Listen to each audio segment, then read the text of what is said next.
So we have already discussed what is wave propagation. Wave propagation means, suppose once the signal leaves the antenna, that is radiated, it can take any of the following three routes. ठीक है, whether it is ground wave, sky or space wave. तो ये हमने देखा था इसके पहले भी कि अगर सिग्नल कोई रेडिएट होता है या एक सोर्स पॉइंट से, समझो ये ट्रांसमीटर है, ठीक है, ये ट्रांसमिटिंग, समझो ये ट्रांसमिटिंग एंटीना है, तो यहाँ से सिग्नल रेडिएट होने के बाद यानी निकलने के बाद, ठीक है, वो कौन सा रूट लेगा, ठीक है। जैसे मैंने इसके पहले भी आपको बोला था कि आप अगर ट्रैवल करना चाहते हो, ठीक है, तो आप अलग अलग आपके पास ऑप्शन है। आप समझो बाय रोड जा सकते हो, ठीक है, बस से वगैरह जा सकते हो या प्लेन से जा सकते हो, या नेक्स्ट ऑप्शन रहेगा आप बाय शिप जा सकते हो, जहाज से जा सकते हो, बोट से जा सकते हो, बराबर है। तो ये जैसे अब ऑप्शन है, जैसे अभी हम क्या करना चाहते हैं, हम क्या देख रहे हैं, वेव प्रोपोगेशन, यानी अभी ये वेव कहाँ से कैसे ट्रैवल होगी, ये देखो ये सोर्स पॉइंट है, ठीक है, यहाँ से वो निकल रही है, बराबर है। अभी हम इलेक्ट्रोमैग्नेटिक वेव के बारे में सोच रहे हैं कि अगर समझो ये ट्रांसमिटिंग एंटीना है, ये ट्रांसमीटर है, यानी ये सोर्स पॉइंट है, तो ये सोर्स टू अगर उसे यहाँ तक पहुँचना है डेस्टिनेशन तक, ठीक है, तो वो अलग अलग कौन से पाथ ले सकती है, ठीक है। So type of propagation is decided by the route taken by the signal to reach the destination और रिसीवर, ठीक है। ट्रांसमीटर से वो रिसीवर तक, समझो यहाँ पे रिसीवर है, ये रिसीविंग पॉइंट है, ठीक है, तो ट्रांसमीटर से ये रिसीवर तक वो कौन से रूट वो कौन से रूट ले सकती है। जैसे अपने रूट मैंने बोले, या बाय रोड, बाय एयर, या बाय स्पेस जिसे हम बोलेंगे, या बाय वाटरवेज से, ठीक है, बोट से वगैरह जाएंगे, तो ये जैसे है वैसे ही ये सोर्स टू डेस्टिनेशन, ये जो है सिग्नल कैसे ट्रैवल करेगा, बराबर है। आपको बात समझ में आ रही है। अगर ये सोर्स है, ये आदमी है, ठीक है, इसको इस डेस्टिनेशन तक पहुंचना है, उसको इस यहाँ पे पहुंचना है, ठीक है, समझो ये मुंबई है, ये गोवा है, ठीक है, इस आदमी को यहाँ से यहाँ जाना है, तो ये बाय रोड जा सकता है, ठीक है, या प्लेन में बैठ के जा सकता है, ठीक है कि नहीं, या थ्रू वाटर जा सकता है, या समुद्र के मार्ग से जा सकता है, बराबर है कि नहीं, ठीक है। ये समझो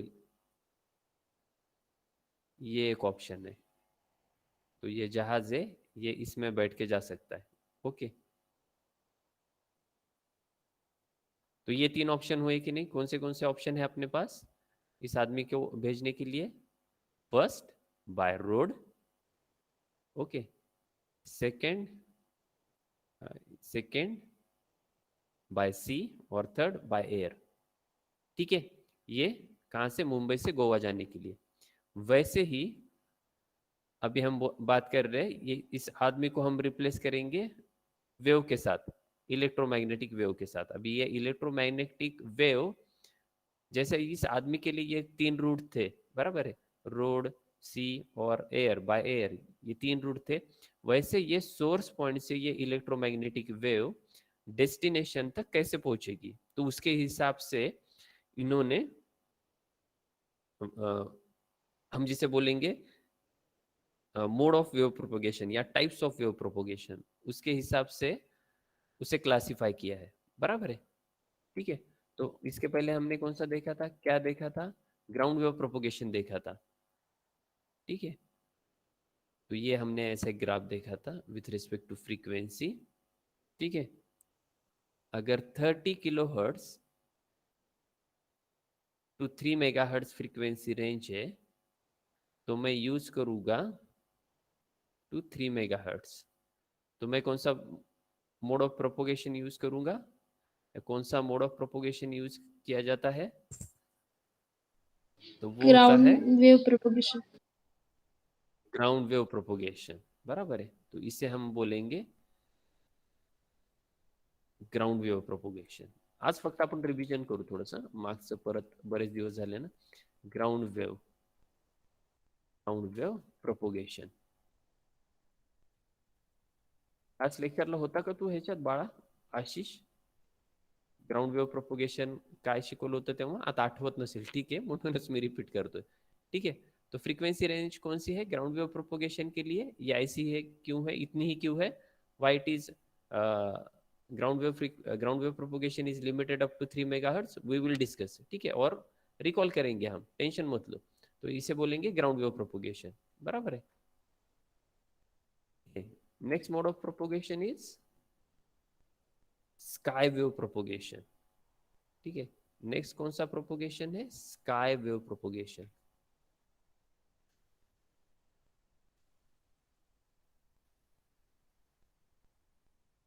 स्काई वेव प्रोपोगेशन यानी वो जो एनोस्फेरिक लेयर्स रहती है उसके ऊपर वो सिग्नल जाएगा, स्ट्राइक होगा, रिफ्लेक्ट होगा और बाद में और अर्थ सरफेस की तरफ आएगा. ठीक है, इसकी डिटेल हम बाद में देखेंगे. अभी इसकी फ्रीक्वेंसी रेंज क्या है स्काई वेव प्रोपोगेशन की? 3 मेगाहर्ट्ज. ये ग्राउंड वेव प्रोपोगेशन खत्म हुआ था. मैक्सिमम हम ग्राउंड वेव प्रोपोगेशन कहाँ तक यूज कर सकते हैं? Up to 3 megahertz.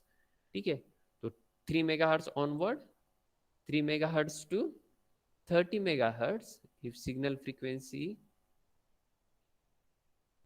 is in between 3 megahertz to 30 megahertz, we select mode of propagation as a sky wave propagation. ठीक है, तो हम sky wave propagation ले सकते हैं मोड ऑफ ट्रैवल. ओके, कोई दिक्कत है यहां तक? और लास्ट है, थर्ड टाइप है, जिसे हम बोलेंगे space wave propagation. Space wave propagation. ये स्पेस वेव प्रोपोगेशन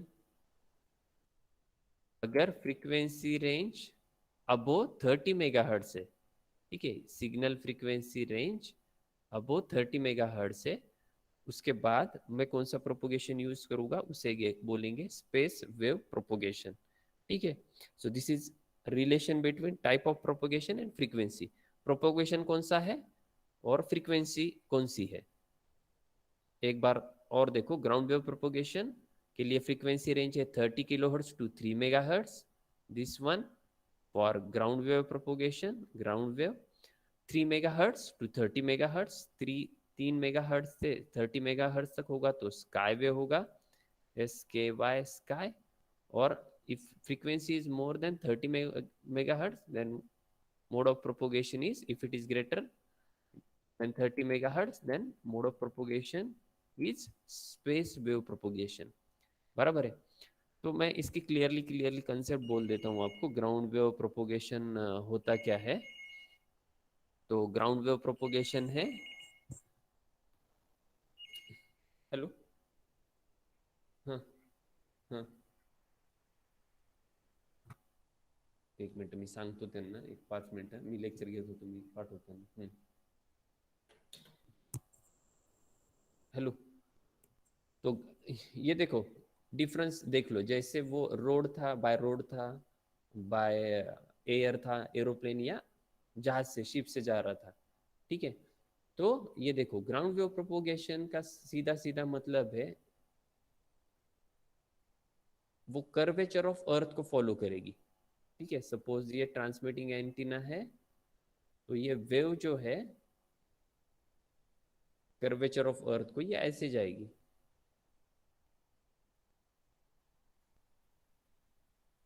जमीन से लगते हुए आगे आगे ट्रैवल करेगी. आपको समझ में आ रहा है? अगर ये ट्रांसमीटर है तो ये आगे वैसे बढ़ रही है. ओके, तो ये हुआ ग्राउंड वेव प्रोपोगेशन. ठीक है, ग्राउंड वेव. अभी हम देखेंगे स्काई वेव प्रोपोगेशन कैसा रहेगा. तो स्काई वेव यानी हमें नाम से ही पता चलता है. ठीक है, अभी आपके लिए फिलहाल मैं अभी ये अप्पर ॲटमॉस्फेरिक लेयर्स आहे. ठीक आहे.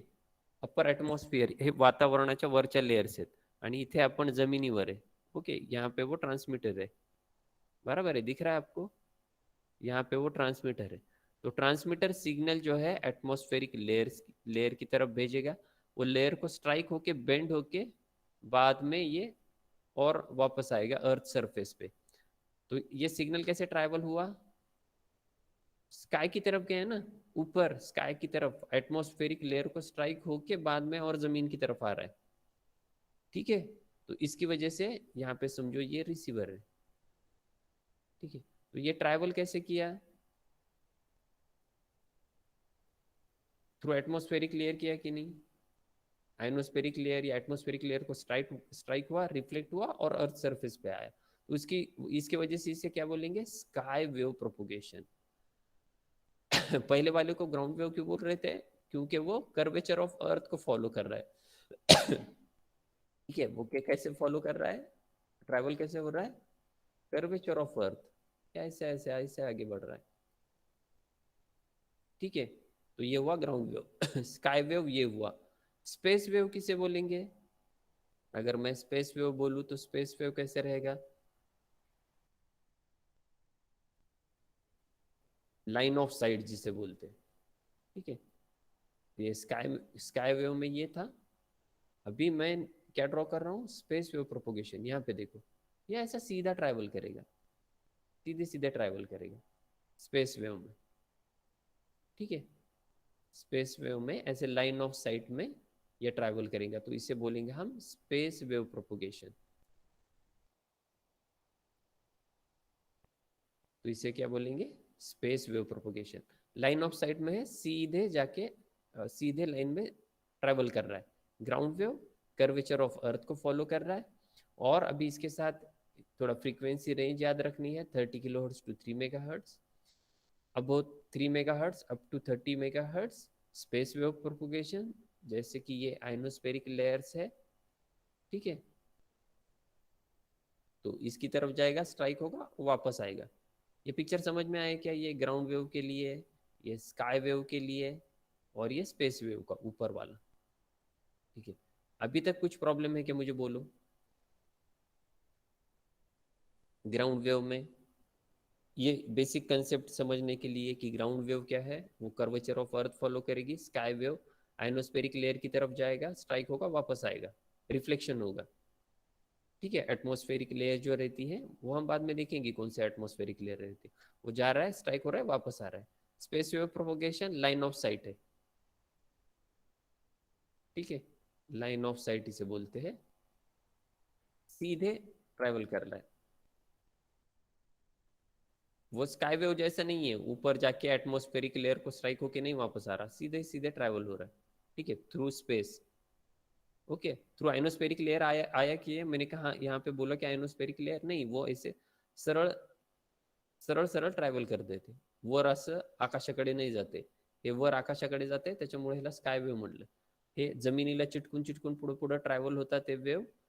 ठीक है, तर म्हणून ह्याला ग्राउंड वेव म्हटलं. चलो बोलो अभी, स्काई वेव, स्पेस वेव और ग्राउंड वेव में कुछ दिक्कत है क्या? नाही सांगा सर. दीपाली. तो झालं का परत गायब आशिष? चलो, दीपालीला ते आठवतंय का? ग्राउंड वेव्ह प्रोपोगेशन आपण ड्रॉ केलं होतं मागे. ग्राउंड वेव्ह प्रोपोगेशन एक्सप्लेनेशनही आपण रीड केलं होतं किंवा अंडरस्टँड केलं होतं. ग्राउंड वेव्ह और surface wave leaves the antenna and remain close to the earth. तर त्या ग्राउंड वेव्स कशा असतील? क्लोज असतील. ठीक आहे, सरफेस ऑफ अर्थला. बघायचं आता, परत रिवाइज करायचं एकदा ग्राउंड वेव्ह प्रोपोगेशन काय आहे ते. ओके सर, चालेल. एकटीच राहिली आता. ग्राउंड वेव्ह प्रोपोगेशन म्हणजे आपण काय म्हणलं होतं? हा अर्थ सरफेस आहे, बरोबर आहे. सपोज हा ट्रान्समीटर आहे.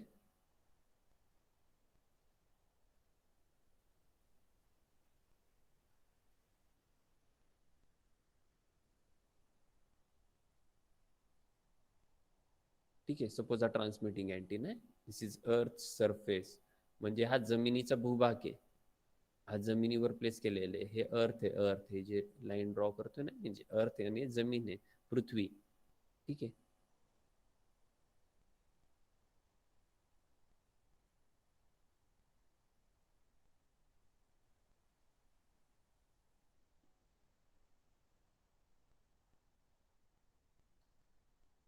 मग आपण काय म्हणलं होतं, हा जर ट्रान्समीटर आहे तर ग्राउंड वेव्ह कशा ट्रॅव्हल होतं, अशा पद्धतीने कर्वेचर ऑफ अर्थला फॉलो करतात ते.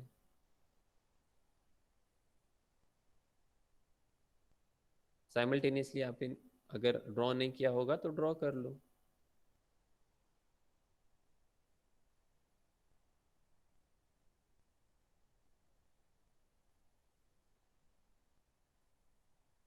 ठीक है, तो इसे हम बोलेंगे ग्राउंड वेव प्रोपोगेशन और सरफेस वेव प्रोपोगेशन.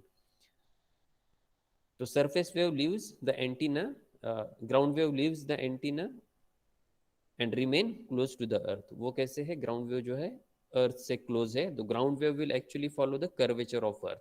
तो ग्राउंड वेव कैसे फॉलो कर रही है, अर्थ का कर्वेचर फॉलो कर रही है. अभी अर्थ सर्कुलर है ना, तो उसके हिसाब से वो फॉलो करती है curvature of earth. The ground wave propagation is strongest at low and medium frequency range. तो क्यों है, कौन सी फ्रीक्वेंसी यूज कर रहे हैं हम, 30 kilo hertz to 3 mega hertz.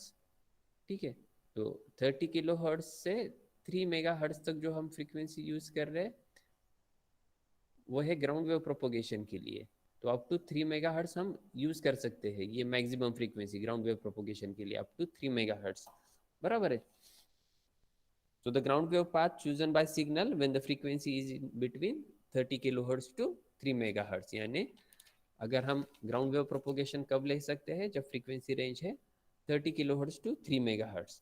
तो अभी प्रॉब्लम क्या होता है ग्राउंड वेव के बारे में, तो जैसे हमने देखा था कि एटूनेशन होता है. एटूनेशन यानी ये जो ग्राउंड वेव हम बोल रहे हैं, तो वो क्या होती है, एटूनेट होती जाती है. एटूनेट होती जाती है यानी कम कम होती जाती है. बराबर है. तो अगर टिल्ट एंगल बढ़ गया in ground wave propagation, if the tilt angle increase with increase in frequency. अगर हमने ये मैक्सिमम लिमिट क्यों रखी है 3 मेगाहर्ट्ज, अगर मैंने ऐसा कहा कि मैं ग्राउंड वेव प्रोपोगेशन यूज करूंगा 30 मेगाहर्ट्ज के लिए, ठीक है, तो ये गलत होगा. ये गलत क्यों होगा, मुझे मैक्सिमम लिमिट क्या है 3 मेगाहर्ट्ज की. अगर मैंने ये ट्राई करना चाहा या ये हाई फ्रीक्वेंसी अगर मैंने यूज की तो क्या होता है, यहाँ पे देखो,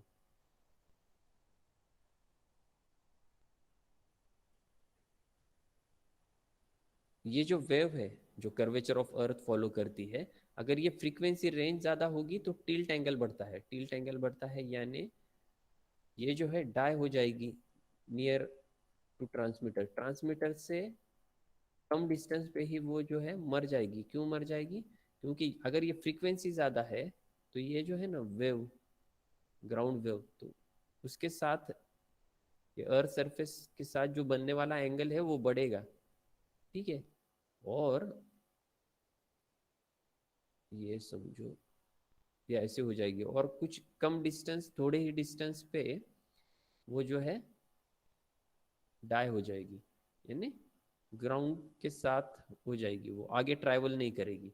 तो टिल्ट एंगल बढ़ जाएगा क्योंकि वो ऐसे कर्वेचर ऑफ अर्थ ऐसे फॉलो कर रही है. बराबर है. अगर मेरी फ्रीक्वेंसी ज्यादा होगी तो टिल्ट एंगल, ये जो है जैसे टिल्ट यानी झुकल्याचा एंगल, तो झुकण्याचा एंगल जो आहे तो जास्त इन्क्रीज होईल.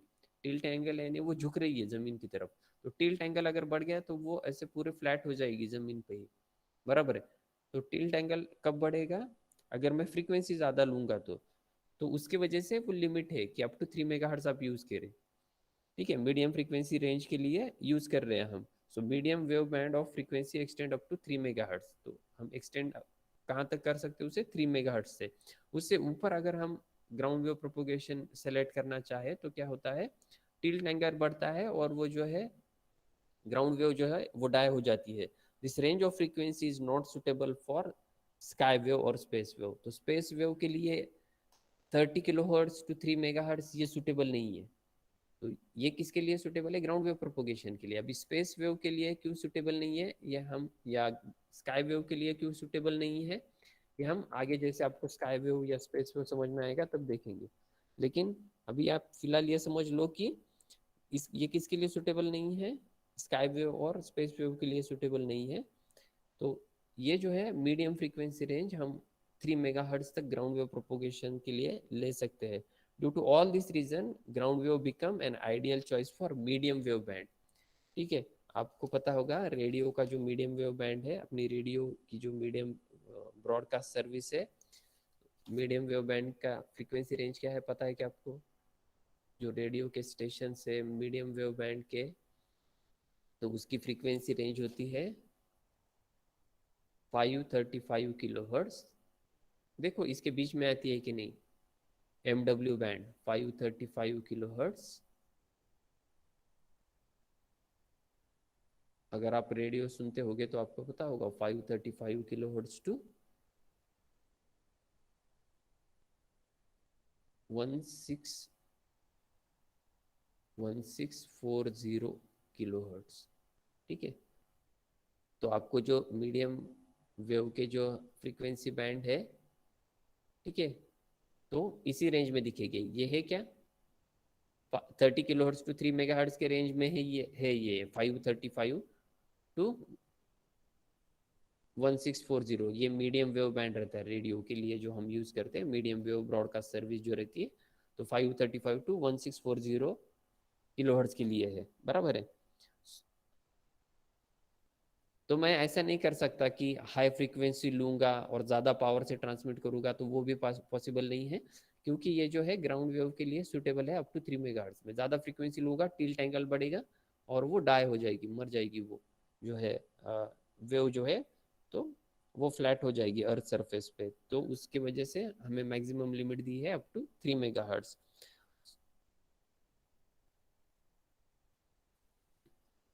बराबर है।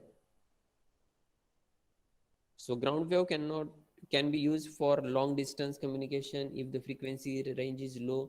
अगर समझो मैंने फ्रीक्वेंसी रेंज अगर 100 किलोहर्ट्ज ली है, तो मैं बहुत ज़्यादा डिस्टेंस के लिए डिस्टेंस पे भी कम्युनिकेट कर सकता हूँ अगर फ्रीक्वेंसी रेंज मेरी लो है। ठीक है, 30 किलोहर्ट्ज, इसके बीच में 100 किलोहर्ट्ज। ठीक है, तो ऐसे कम फ्रीक्वेंसी पे मैं लॉन्ग डिस्टेंस पे भी कम्युनिकेट कर सकता हूँ। This type of propagation take place over the sea water. Sea water पे भी होगा, यहाँ बीच में अगर कोई समुद्र है तो ग्राउंड वेव उससे भी, उसके ऊपर से भी ट्रैवल करेगी। ऐसा नहीं होगा कि बीच में समुद्र आया तो बीच में से सी वाटर है तो वो ट्रैवल नहीं करेगी, क्योंकि sea water is also better conductor than earth surface. ठीक है, तो वो भी ट्रैवल होता है। Therefore the power loss due to absorption in the surface is very low, the attenuation due to atmosphere is also very low. तो ये atmosphere में जा रही है क्या, ऊपर ऐसे स्काई की तरफ जा रही है क्या एटमॉस्फेयर में ये, तो वहां पे वो जा रही नहीं है। तो ग्राउंड वेव कैसे फॉलो कर रही है, कर्वेचर ऑफ अर्थ को फॉलो कर रही है। तो उसकी वजह से जो है एब्सॉर्प्शन जो है, वेव का जो एब्सॉर्प्शन है यानी एटोनेशन जो है वो बहुत ही कम रहेगा। ठीक है, क्योंकि वो इन्वायरमेंटल कंडीशन पे डिपेंड ही नहीं है, वो सीधे सीधे क्या कर रही है, पावर लॉस कम क्यों हो रहा है, क्योंकि जो है वो उसका एटमॉस्फेरिक कंडीशन से कोई लेना देना नहीं है ग्राउंड वेव का, बराबर है। वो ऊपर एटमॉस्फेयर में जा नहीं रही है, वो सीधा कर्वेचर ऑफ अर्थ को फॉलो कर रही है। ठीक है, अगर मेरी लो फ्रीक्वेंसी है, अगर 100 किलोहर्ट्ज तक है, जैसे हमने देखा कि हम बहुत लॉन्ग डिस्टेंस तक we can it can be used for long distance communication if frequency range is low। ठीक है, तो ये मीडियम फ्रीक्वेंसी रेंज है 30 किलोहर्ट्ज टू 3 मेगाहर्ट्ज, जैसे मीडियम वेव अपना बैंड है उसमें यूज करते हैं रेडियो का।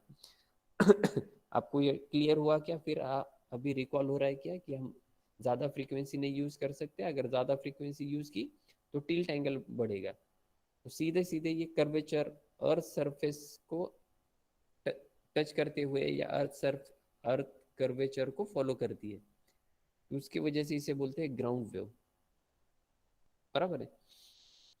तो ये हमने पहले पढ़ा था, अभी याद आ रहा है क्या आपको ग्राउंड वेव प्रोपोगेशन? आशीष आ गया क्या बाद में? और कुछ डाउट है क्या आशीष? दीपाली आठवत आहे का हे? हो सर. आठवत आहे का? हा.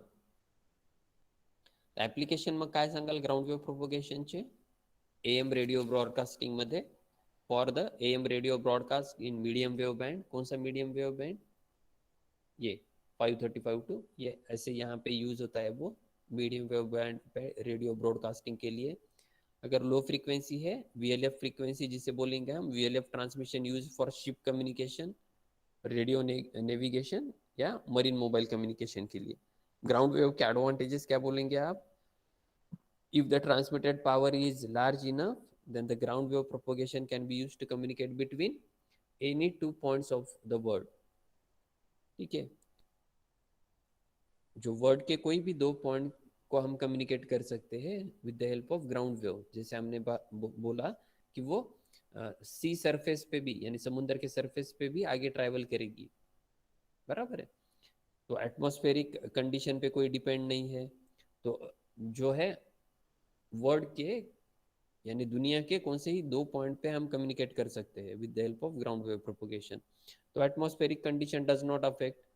ठीक है, ये एटमॉस्फेरिक कंडीशन अफेक्ट नहीं कर रही है. एटमॉस्फेयर में कोई चेंजेस भी होगा, ठीक है, कोई बारिश हो रही है या बहुत कड़ी धूप है या एटमॉस्फेयर खराब है, क्लाउडी है, तो इसका कोई असर नहीं हो रही है ग्राउंड वेव पे, क्योंकि वो स्काई की तरफ जा ही नहीं रही. वो क्या फॉलो कर रही है? अर्थ कर्वेचर को फॉलो कर रही है. So atmospheric condition do not affect the ground wave. ठीक है. तो डिसएडवांटेज क्या हो सकते हैं इसके ग्राउंड वेव प्रोपोगेशन के? Limited range for higher frequency range. तो हमें क्या दी है? मैक्सिमम फ्रीक्वेंसी रेंज क्या दी है ग्राउंड वेव प्रोपोगेशन के लिए? Up to 3 megahertz. बराबर है, उससे ज़्यादा हम यूज नहीं कर पा रहे. ठीक है, तो ये एक लिमिटेशन है. At low frequency very tall antenna should be use. हमने एंटीना हाइट देखा. अभी क्या है, ग्राउंड वेव प्रोपोगेशन हमें मैक्सिमम फ्रीक्वेंसी अलाउ कर रहा है अप टू 3 मेगाहर्ट्ज. ठीक है, as compare to other mode of propagation. तो we require very tall antenna. So tall antenna should be used for communication. ठीक है, तो हमें एंटीना की हाइट जो है बहुत ज़्यादा लगेगी, क्योंकि फ्रीक्वेंसी जो है कम है. एंटीना हाइट और फ्रीक्वेंसी इनवर्सली प्रोपोर्शनल रहता है, आपको पता है ना. एंटीना हाइट और फ्रीक्वेंसी, फ्रीक्वेंसी जितनी ज़्यादा है, सिग्नल फ्रीक्वेंसी जितनी ज़्यादा है, उतनी एंटीना हाइट जो है आपको कम लगेगी. अभी इस केस में ग्राउंड वेव के साथ क्या हो रहा है, हमें लिमिट दी गई है कि हम मैक्सिमम 3 मेगाहर्ट्ज तक ही यूज करें. तो फ्रीक्वेंसी कम है तो वी रिक्वायर टॉल एंटीना. बराबर है. एंटीना हाइट जो है हमें ज़्यादा लगेगी. बराबर है. Very tall antenna should be use for faithful या कम्युनिकेशन के लिए. ठीक है, for proper communication we require very tall antenna. So high transmitter power is necessary to cover adequate range. ज़्यादा पावर लगेगी, फ्रीक्वेंसी कम है, पावर ज़्यादा लग रही है. The power in excess of 1 megawatt is common thing. 1 megawatt तक power लग सकती है. ठीक है, तो ज़्यादा पावर लगेगी. तो ये डिसएडवांटेजेस है कि जो है हायर फ्रीक्वेंसी हम नहीं यूज़ कर रहे, लिमिट है 3 मेगाहर्ट्ज तक. टॉल एंटीना हाइट लगेगी, एंटीना हाइट ज़्यादा लगेगी और पावर भी ज़्यादा लगेगी. अप टू समझो एक नॉर्मल हम एग्जांपल ले, 1 मेगावाट तक पावर लगेगी. ठीक है. एडवांटेजेस क्या है? अर्थ के कौन से भी 2 पॉइंट पे हम कम्युनिकेट कर सकते हैं, यहाँ से यहाँ तक भी कम्युनिकेट कर सकते हैं. बीच में सी वाटर भी होगा तो ग्राउंड वेव उससे भी ट्रैवल करेगी. बराबर है. एटमॉस्फेरिक कंडीशन, ये जो अदर एटमॉस्फेरिक कंडीशन है, तो उसके साथ कुछ अफेक्ट नहीं होगा ग्राउंड वेव को, क्योंकि ग्राउंड वेव जो है कर्वेचर ऑफ अर्थ को फॉलो कर रही है. ठीक है, जो एटमॉस्फेयर में, वातावरण में जो बदलाव है उसका कुछ डायरेक्टली अफेक्ट नहीं हो रहा. तो ये एडवांटेजेस हुए. बराबर है. एप्लीकेशंस क्या हुए? तो एएम रेडियो ब्रॉडकास्ट में यूज करते हैं. मीडियम वेव बैंड के लिए, जो यहाँ पे लिखा है 535 टू 1640 किलोहर्ट्ज। उसके अलावा शिप कम्युनिकेशन या radio navigation, marine mobile communication के लिए भी यूज किया जाता है। दो शिप्स में बात करने के लिए, शिप यानी जहाज, दोन जहाजांमध्ये कम्युनिकेशन करायचंय तर we can at that time we can also use that ground wave propagation. तो ये ग्राउंड वेव प्रोपोगेशन के बारे में हमने पढ़ा था। ये ग्राउंड वेव प्रोपोगेशन में कुछ प्रॉब्लम है क्या, बोलो।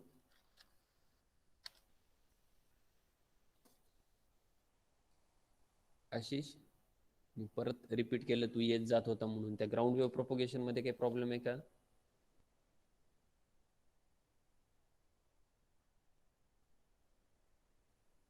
दीपाली, काही डाऊट आहे का ground wave hi sir. Propagation मध्ये? नाही. हा, आता जस्ट आपण आज एक ओव्हरव्ह्यू बघू स्काय वेव प्रोपोगेशनचा, आणि डिटेल उद्या बघू। एक 10-15 मिनिटात मी फक्त तुम्हाला स्काय वेव प्रोपोगेशन काय आहे ते, मला समजत नसलं तर तसं सांगा की नाही समजत आहे म्हणून, तर मी ते परत सांगतो। आता आपल्याला कन्फ्यूज नाही व्हायला पाहिजे याच्यानंतर की ग्राउंड वेव्ह प्रोपोगेशन काय, कर्वेचर ऑफ अर्थ फॉलो करते, मॅक्झिमम फ्रिक्वेन्सी रेंज काय 3 मेगाहर्ट्ज। 3 मेगाहर्ट्ज पेक्षा जास्त का बरं नाही यूज करता येत? कारण की टिल्ट अँगल इन्क्रीज होतो, टिल्ट अँगल इन्क्रीज झाला, जे टिल्ट अँगल इन्क्रीज झाला तर ती जी आहे ट्रान्समीटर पासून लवकरच डाय होऊन जाते, मरून जाते ती वेव्ह, बरोबर आहे। त्याच्यामुळे लांब डिस्टन्स ती ट्रॅव्हल करू शकत नाही। Okay, so next mode of propagation is sky wave propagation.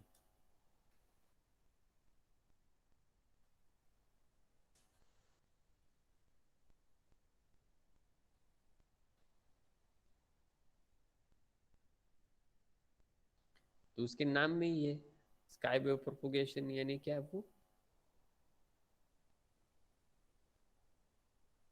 Transmitter से निकलने के बाद जो है ट्रैवल कहाँ पे कर रही है, अपर अपर एटमॉस्फेयर में। So in the sky wave propagation transmitted signal travels into the upper atmosphere, upper atmosphere की तरफ जा रहा है। चलो निकालेंगे ट्रांसमीटर। अगर समझो जैसे पहले का था, ग्राउंड वेव प्रोपोगेशन के लिए वो अर्थ कर्वेचर फॉलो कर रहे थे, उसके वजह से उसे ग्राउंड वेव प्रोपोगेशन बोला था। अभी देखो ये ट्रांसमीटर है सपोज, तो ये ऐसे अर्थ कर्वेचर को नहीं फॉलो कर रही, वो कैसे ट्रैवल हो रही है, सिग्नल कैसे ट्रैवल हो रहा है इनटू अपर एटमॉस्फेयर। अपर एटमॉस्फेयर यानी ऊपर का जो वातावरण है, तो उसकी तरफ वो ट्रैवल हो रही है। ओके, समझो ये कुछ।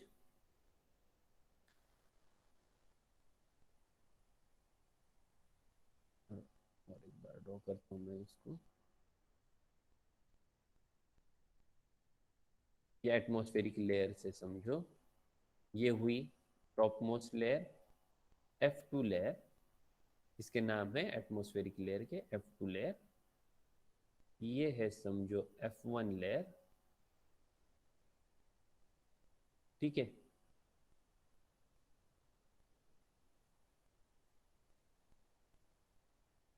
ये है E लेयर, ओके, और ये है D लेयर। समझ में आया? तो ये सभी क्या है, एटमॉस्फेरिक लेयर से। एक मिनट मैं कॉल अटेंड करता हूँ। हेलो, बोला ना।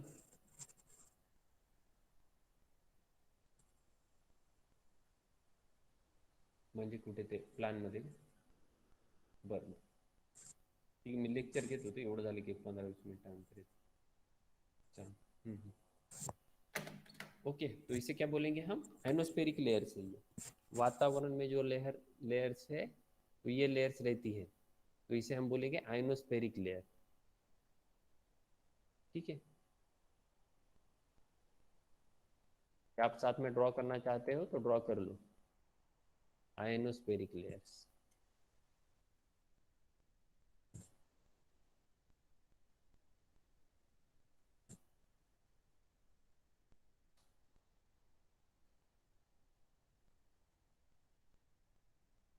ठीक है, कौन सी लेयर से? डी, ई, F1, F2, बराबर है।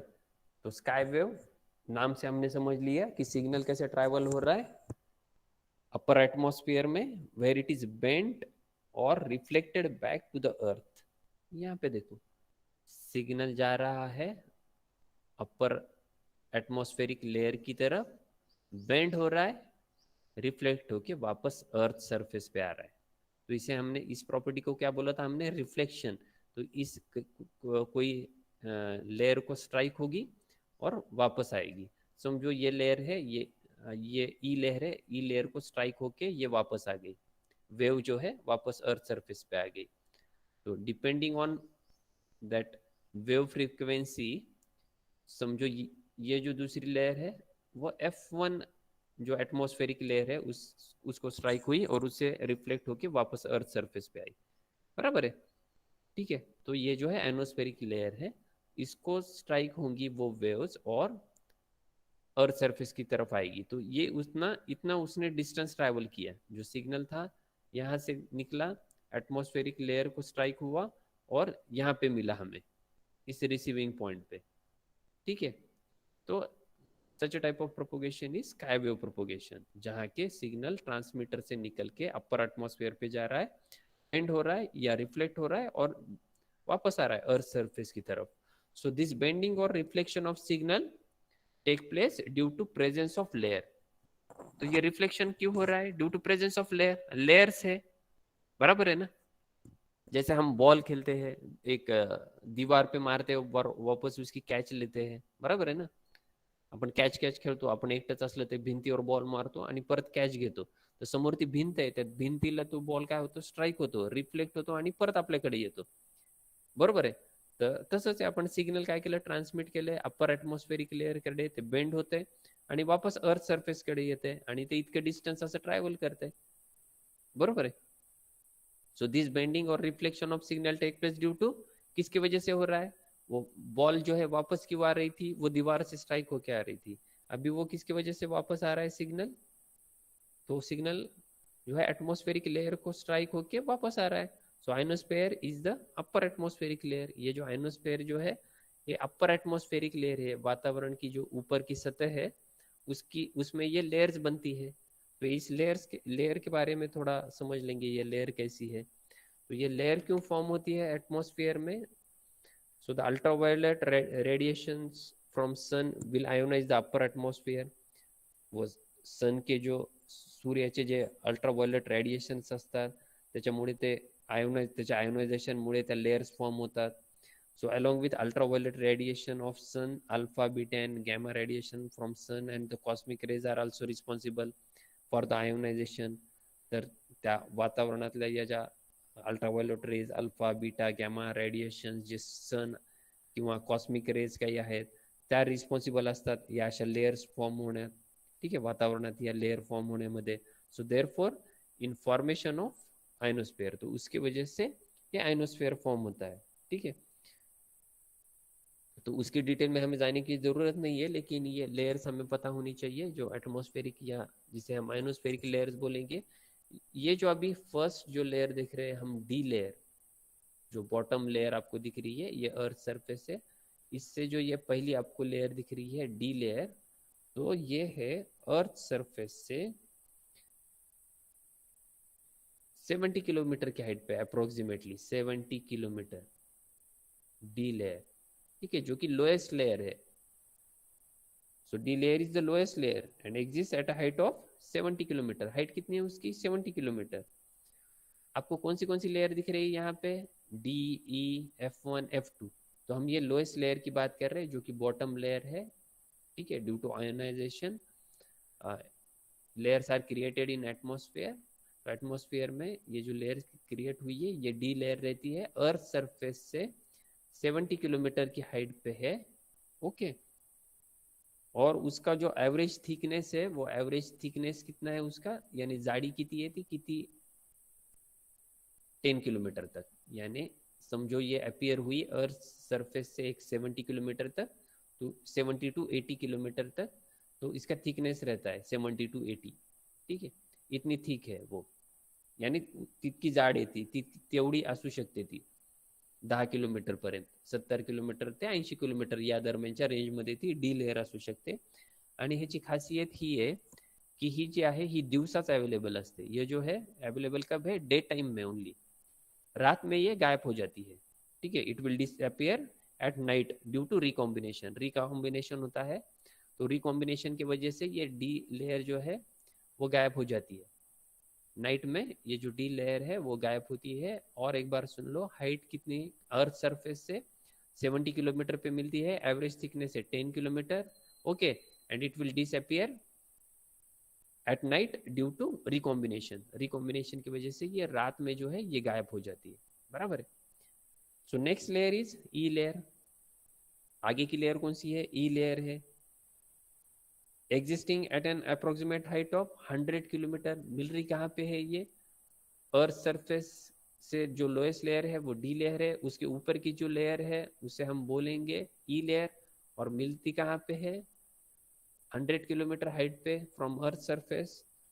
It has thickness of about 25 kilometre. Thickness कितना है उसका? 25 किलोमीटर. अगर समझो 100 किलोमीटर पे है वो, तो वो आगे बनी कहाँ तक रहेगी? 125 किलोमीटर तक. थिकनेस है उसका, एवरेज थिकनेस है 25 kilometre. So the E layer also almost disappear at night. ये भी जो है डी लेयर, ई लेयर जो है ये नाइट में नहीं रहती, ये डिसअपियर हो जाती है. बराबर है. वो रिकॉम्बिनेशन होता है आयंस और मॉलिक्यूल्स से, उसकी वजह से डी और ई जो लेयर है वो डिसअपियर होती है नाइट में. So this happens due to absence of radiation from sun at night. Sun से कुछ रेडिएशन नहीं होता. बराबर है. रात के समय में सन अवेलेबल नहीं रहता, तो उसके वजह से ये जो है, अगर सन ही नहीं है तो आयन और मॉलिक्यूल्स के रिकॉम्बिनेशन की वजह से ये दो लेयर जो है डी और ई, ये रात में नहीं रहती है, डिसअपियर हो जाती है. इतनी बात क्लियर हुई कि डी लेयर है 70 किलोमीटर हाइट पे, ई लेयर है 100 किलोमीटर हाइट पे, उसका ई लेयर का एवरेज थिकनेस है 25 किलोमीटर. ठीक है, यानी 100 टू 125 तक ये ई लेयर मिलेगी. उसके बाद एक लेयर रहती है जिसे हम बोलते हैं ई एस लेयर. ठीक है, ये जो है कभी कभी आती है ई लेयर के साथ, यानी ये हमेशा रहती है इस ऐसा नहीं है. तो उसके वजह से हमने इसको डॉटेड में बनाया है. So next layer is E S layer. Thin है, पतली है, बट हाई डेंसिटी लेयर है, which sometimes appears with E layer. कभी कभी ये जो ई लेयर है उसके साथ ये ई एस लेयर बनती है, फॉर्म होती है, तैयार होती है एटमॉस्फेयर में. बट व्हेन इट अपीयर्स, अगर ये बन गई है एक बार, तो ये नाइट में भी रहती है. But when it appears it remain present during night as well. तो नाइट में भी ये ऐसी की ऐसी बने रहेगी. ये डी और ई जो लेयर है वो डिसअपियर हो जाती है. अगर सन नहीं है तो ये डी और ई लेयर डिसअपियर हो जाएंगी. लेकिन ये जो ई एस लेयर है अगर एक बार एटमॉस्फेयर में बन गई, ठीक है, वो कभी कभी फॉर्म होती है ई एस लेयर, तो उसकी वजह से हमने डॉटेड निकाला है. ये फॉर्म हमेशा के लिए है ऐसा नहीं है, लेकिन अभी ये अगर ये फॉर्म हो गई तो ये डिसअपियर नहीं होती. नाइट में it remains present during night as well. ठीक है. So it is an abnormal ionospheric disturbance. तो ये एबनॉर्मल आयनोस्फेरिक डिस्टर्बेंस हम बोल सकते हैं इसे, कि ये डिसअपियर नहीं हो रही. इसका एब्सॉर्प्शन जो रेट है, एब्सॉर्प्शन रेट यानी ये वेव को भी एब्जॉर्ब ज़्यादा कर लेती है, तो ये आयनोस्फेरिक डिस्टर्बेंस हम इसे बोल सकते हैं. तो ये कभी कभी ई लेयर के साथ जनरेट होती है, ई एस लेयर. बराबर है. उसके बाद की जो नेक्स्ट लेयर है वो है, कौन सी लेयर है, कौन सी दिख रही है आपको? F1 layer. तो F1 लेयर का एवरेज हाइट कितना है? 180 किलोमीटर. 180 किलोमीटर पे ये F1 लेयर है. ठीक है. अर्थ सरफेस की तुलना में हम बात कर रहे हैं, अर्थ सरफेस पे आगे अगर जाए हम तो 180 किलोमीटर पे हमें, about 180 kilometre we got F1 layer and has an approximate thickness of 20 kilometre. कितनी थिक है वो? 20 किलोमीटर तक, यानी 200 किलोमीटर तक आपको ये आगे समझो F1 लेयर ही मिलेगी। ठीक है, F1 लेयर का थिकनेस है अप्रोक्सीमेटली 180 किलोमीटर हाइट पे मिलती है, और आगे 20 किलोमीटर तक वो F1 उतनी चौड़ी है, वो F1 लेयर का थिकनेस है 20 किलोमीटर। ठीक है,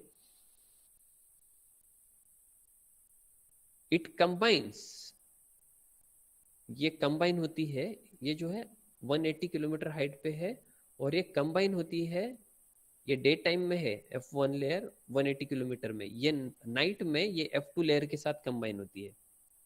ठीक है, it combines with F2 layer at night. F1 layer day time में आपको 180 किलोमीटर पे मिलेगी, एवरेज थिकनेस 20 किलोमीटर है। नाइट में ये कंबाइन होती है F2 लेयर के साथ। Most of the high frequency waves are pass through it to F2 layer. अगर हाई फ्रीक्वेंसी है तो ये F1 को क्रॉस करके F2 की तरफ चली जाएगी, बराबर है, मोस्ट ऑफ द टाइम। और ये नाइट में ये दोनों को मिला के एक ही लेयर फॉर्म होती है। ये दिन में ये अलग अलग है, F1 है F2 है, लेकिन नाइट में ये कंबाइन हो जाती है, F ही बन जाती है। ये दिन में आपको F1 लेयर मिलेगी 180 किलोमीटर पे, क्लियर। नाइट में ये कंबाइन हो रही है F2 लेयर के साथ, तो दोनों मिला के नाइट में एक ही लेयर रहेगी F। नाइट में D और E तो गायब ही रहेंगे। अगर ES रहेगी, ES अगर अपीयर हुई है तो वो डिसअपियर नहीं होगी। ES अगर ड्यू टू कुछ आइनोस्फेरिक डिस्टर्बेंस की वजह से, एबनॉर्मलिटीज की वजह से अगर ES लेयर जनरेट हुई है तो ये it will remain present during night as well, तो नाइट में भी ये बनी रहेगी। D और E तो गायब हो जाएगी कॉम्बिनेशन रिकॉम्बिनेशन की वजह से नाइट में, तो D और E नहीं रहेगी। रात में F1 और F2, जो F1 जो है 180 किलोमीटर पे मिलती है वो, और ऊपर की जो है F2 लेयर वो कंबाइन होके एक ही लेयर फॉर्म होती है F layer during night. Okay, so most this layer are more absorption of high frequency waves, absorb कर लेती है ये F1 लेयर ज़्यादा हाई फ्रीक्वेंसी वेव्स को। F2 लेयर जो है is the most important reflecting layer. तो रिफ्लेक्शन के लिए ये सबसे ज़्यादा इंपॉर्टेंट लेयर है, जो लास्ट की लेयर है F2 लेयर।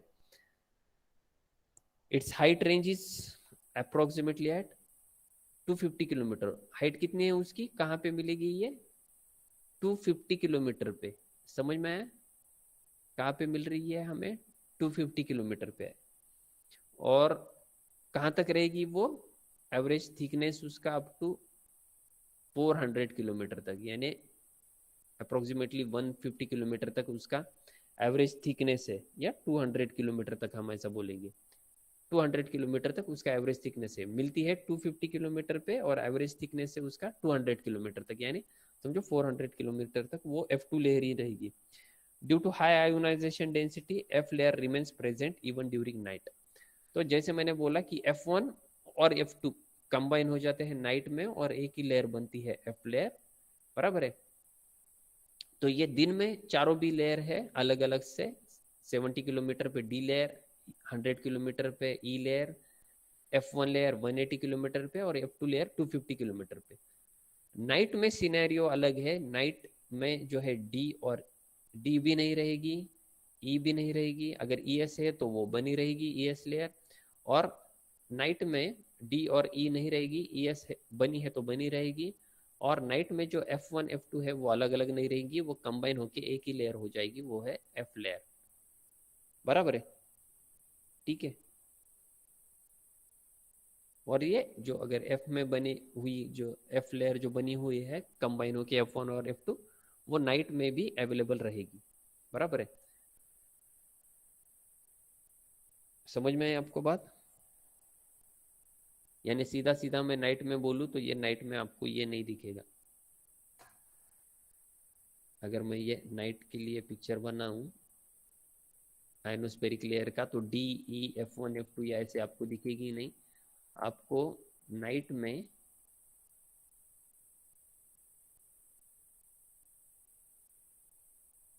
अभी उसको जो डिसअपियर होने वाली लेयर्स है मैं उसको येलो में बनाता हूँ। D लेयर डिसअपियर होगी, वो दिख रही भी नहीं होगी स्क्रीन पे आपको, तो बहुत ही फेंट रहता है yellow colour. E layer disappear होगी, बराबर है।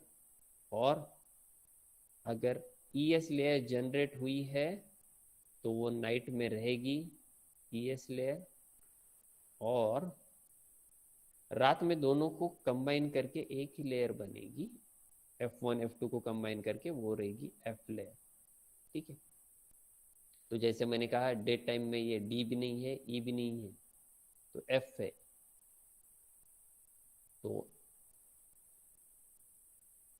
ये रहा रिफ्लेक्शन, F लेयर से रिफ्लेक्ट होके आया। अगर डे टाइम में रहा तो, अगर लो फ्रीक्वेंसी है तो फ्रीक्वेंसी के ऊपर डिपेंड है। देखो, तो यहाँ से अगर हाई फ्रीक्वेंसी हम सिग्नल भेज रहे तो ये, अगर दिन का भी समय है तो डी और ई को क्रॉस करके वो आगे की लेयर में चला जाएगा। बराबर है। अपनी फ्रीक्वेंसी रेंज कितनी दी है स्काई वेव प्रोपोगेशन के लिए? कितनी है बोलो स्काई वेव प्रोपोगेशन के लिए frequency range? Up to 3 megahertz है ना, सॉरी 3 मेगाहर्ट्ज टू 30 मेगाहर्ट्ज से, 3 मेगाहर्ट्ज टू 30 मेगाहर्ट्ज से।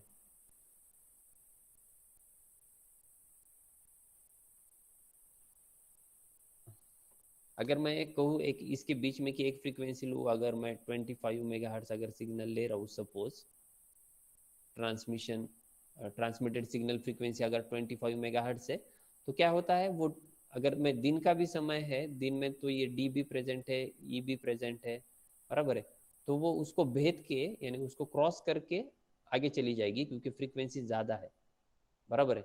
और वो एफ लेयर से, या इससे हम दिन के समय के लिए बोले तो F1, तो ये F2 को रिफ्लेक्ट हुई और वापस आई।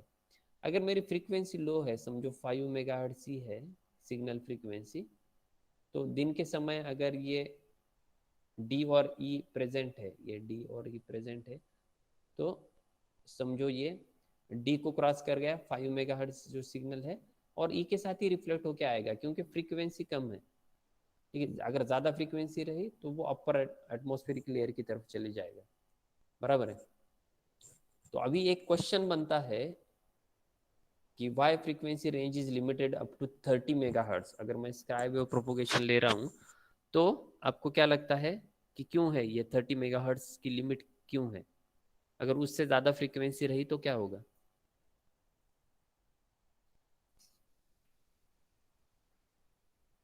कुछ आपको समझ में आ रहा है 30 मेगाहर्ट्ज तक ही क्यों है? दीपाली,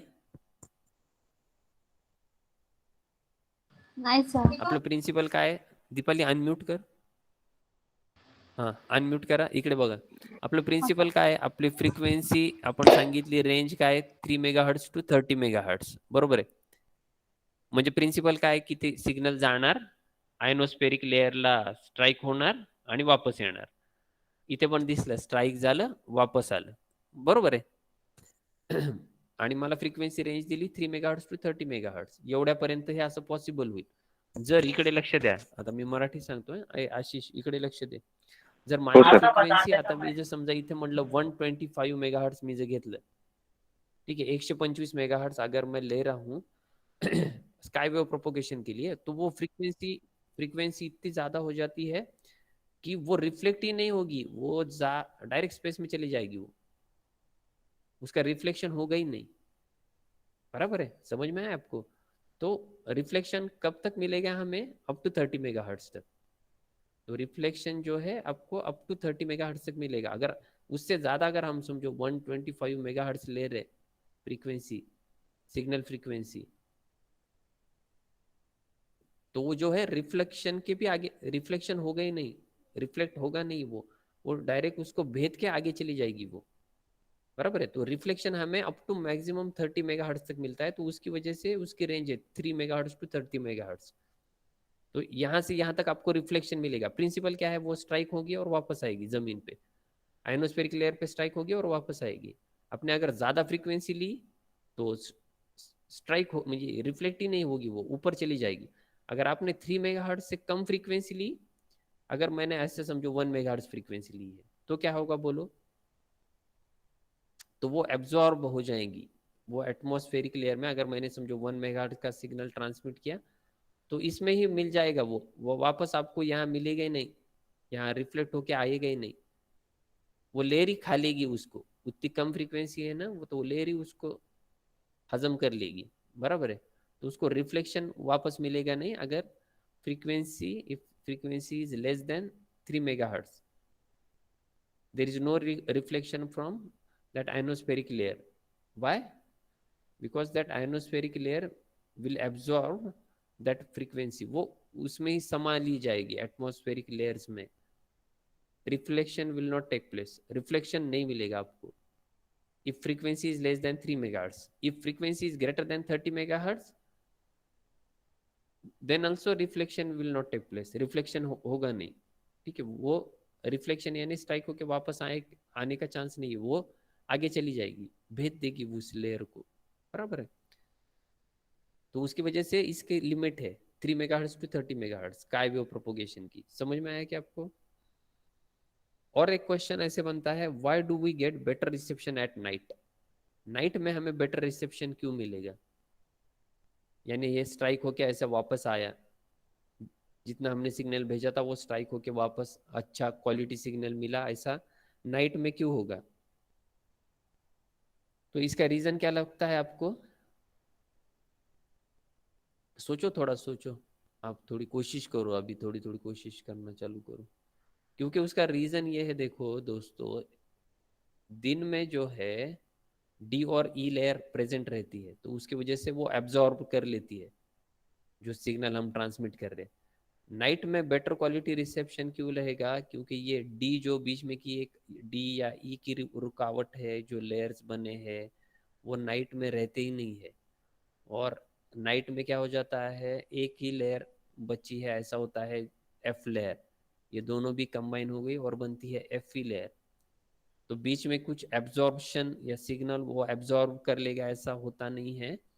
तो as compare to day you will get better reception in night. Why? Because during night D and E layer will disappear. D और E layer जो है, जो मैंने मिटा दी बीच में की, तो वो नाइट में रहती ही नहीं है, तो उसकी वजह से जो है ये बीच में लेयर ही नहीं रहेगी, वो डायरेक्टली स्ट्राइक होगा एफ लेयर पे, तो आपको जो है सिग्नल जो है बेटर क्वालिटी का मिलेगा। So as the lower layers are absent, so the absorption of the signal does not take place, signal का एब्सॉर्प्शन नहीं हो रहा, एब्जॉर्ब नहीं हो रही, वो एब्जॉर्प्शन रेट कम हो रहा है, which was taking place during day time. Day time में जो एब्सॉर्प्शन होता है सिग्नल का, जो सिग्नल डे में एब्जॉर्ब होगे वो नाइट में एब्जॉर्ब नहीं होगे, तो उसकी वजह से हमें बेटर जो है रिसेप्शन मिलेगा नाइट में। तो थोड़ा स्काई वेव प्रोपोगेशन के बारे में हम अगली इसके में भी रिपीट करेंगे। अभी तक इसमें आपको मैंने जो स्काई वेव प्रोपोगेशन बोला उसमें कुछ डाउट है क्या? आप बोलो वाला स्काई वेव प्रोपोगेशन के बारे में अभी तक जो बना, वो कौन सी लेयर है भाई? याद रखना है, डी लेयर 70 किलोमीटर हाइट पे है, एवरेज थिकनेस है 10 किलोमीटर। ई लेयर है, ठीक है, 100 किलोमीटर हाइट पे है सपोज, एवरेज थिकनेस है 25 किलोमीटर। ई एस लेयर एबनॉर्मलिटीज की वजह से अगर बनती है, अगर बनी तो नाइट में भी रहेगी, और डी और ई जो है डिसअपियर होती है। बराबर है कि नहीं? चलेगा क्या? ये समझ में आया क्या?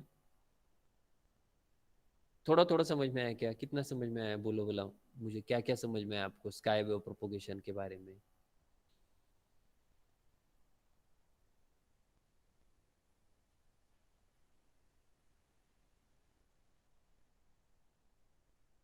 बोलो भाई, बोलो, आप बोलो जल्दी।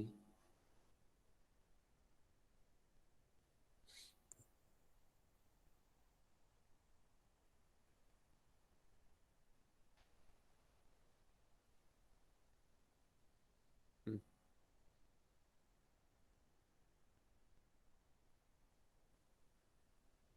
सांगा, तुम्ही सांगितल्याशिवाय मला कसं काय कळेल तुम्हाला कळालंय का नाही ते? बाळांनो सांगा, तुम्हाला किती समजले? स्काय वेव प्रोपोगेशन समजलं का काही दीपाली? का हो नुसतं सर. म्यूट करून बसले? हो सर, थोडं थोडं समजलं. समजलं का? किती समजलं ते सांगा. हे प्रिन्सिपल कळलं का आशिष, की आयनोस्फेरिक लेअरला त्या स्ट्राईक होतं, ते सिग्नल जे आहे ना, ते ट्रान्समिटेड सिग्नल त्या ॲनोस्फेरिक लेअरला म्हणजे त्या वातावरणातल्या लेअरला स्ट्राईक होते, रिफ्लेक्ट होते आणि वापस जमिनीवर होते येते. आशिष,